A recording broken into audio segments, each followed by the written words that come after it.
It's fall here at No Sir Manor, and Kevin is back with another game featuring things that fall. And today we're going to blast falling objects and enemies in Solar Storm for your Atari 2600, and it has a very nice shiny label. Let's go ahead and take Solar Storm, pop it in my Atari 7800 Pro system, and see how it holds up today. Let's go to the game.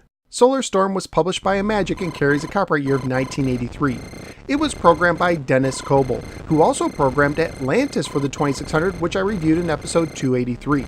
According to the manual, you're strapped in your laser ship, battling fierce deltoids and shields. They approach in waves at faster and faster speeds. Each raider can shoot a single flash of proton energy that comes at you like a lightning bolt. There's no time to waste and no place to hide. Then, as you carry on the defense, things get much worse. A far-off sun explodes. Fragments from the cataclysm come raining down. Keep moving. Blast almost everything you see. If you don't, heat from the solar debris can destroy your planet.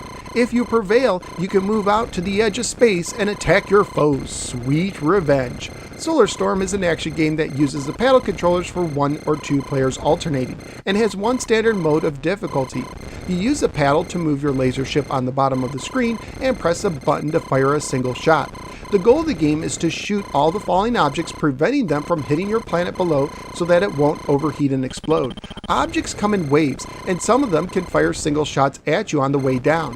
One special object, the Sizzloids, can come at any time and make a special sound when they appear. Shooting a Sizzloid acts like a smart bomb, causing all the other objects on screen to explode. Each time you earn 500 points. Once the current wave ends, you can go to a bonus round where you could shoot passing fleet ships from 4 angles for extra points. You cannot die on this stage, but you can earn an extra ship if you shoot 5 ships before the timer expires. You start the game with 3 ships in reserve and can have a maximum of 8.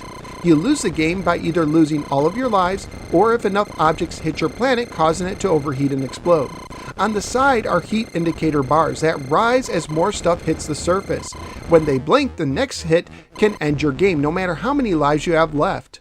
Different objects add different amounts of heat when they collide with your planet. Sunspots cause the least, followed by deltoids, shield blasters and landers, followed by solar flares, and maxing out with Sizzloids, adding the most heat on impact. You can make the heat indicators go down by hitting several objects in a row, but as the game goes on, the objects will descend faster and more Sizzloids will appear. Scoring wise, you get 5 points for hitting a sunspot, 10 points for hitting a deltoid or shield blaster or lander, 20 points for each solar flare hit, 50 points for each Sizzloid hit, and 10 points for hitting the fleet ships in the bonus round. Graphically speaking, although it's not a breathtaking game visually, I do like the heat from your planet below being shown, and the different looks of each object. I will say that the flashing lasers did bother my eyes a little while playing, which is unusual for me. Sound-wise, you don't have a lot of sounds, but the laser and explosion sounds are good and actually remind me a lot of Atlantis. Family-friendly wise, this is your standard 2600 space action game that would most likely get an E for everyone rating if released today. At the time I researched on eBay including shipping, loose copies were going for $13 to $23 a piece. So what did I think of Solar Storm? From what I understand, there are fans of this game out there, but this game fell flat for me personally.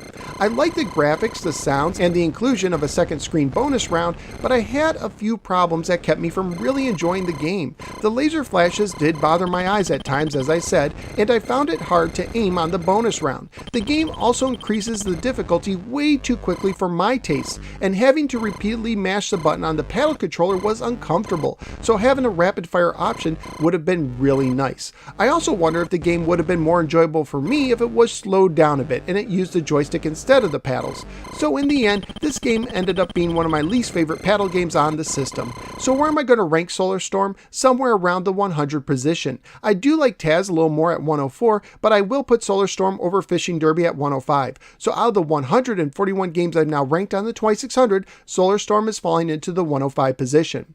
If you like fast action button mashing paddle games, you might like Solar Storm, but for me it's a pass. So what do you think of the game? Whether you agree or disagree with me, feel free to let me know in the comments below. Also feel free to click the like and subscribe buttons and to follow me both on the Facebook or the Twitter. I'm also a member of the Retro Junkies Network. At this time, I'd like to thank the extraordinary Michael M. for supporting the show through Patreon. Thank you, Michael.